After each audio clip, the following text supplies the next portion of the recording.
Mi est une marque française créée en 1921 et c'est un créateur d'équipements de montagne dédié à l'alpinisme, au ski alpinisme, au trekking, au hiking, au mountain trail et à l'escalade.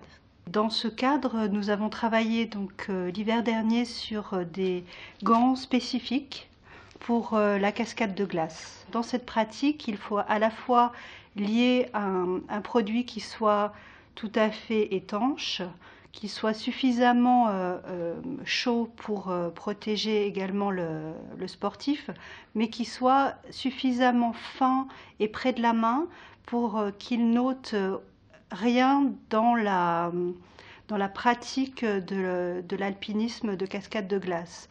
Ils ont besoin de toute leur dextérité, ils ont besoin de toutes leurs sensations pour pouvoir grimper le plus rapidement possible sur ces parois qui sont quand même dangereuses.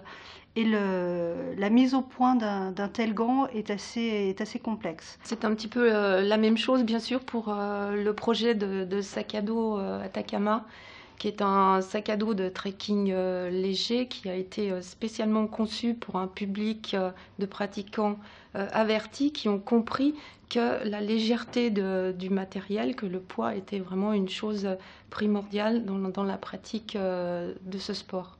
Le concept de ce système de portage, qui s'appelle Bubble Claw, est la suppression du système de réglage.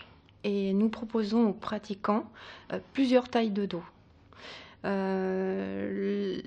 Le deuxième point était de supprimer également la zone de contact dos, qui normalement est une zone moussée assez lourde, et de la remplacer par une plaque de VA thermoformée qui présente des canaux de ventilation et des zones de contact.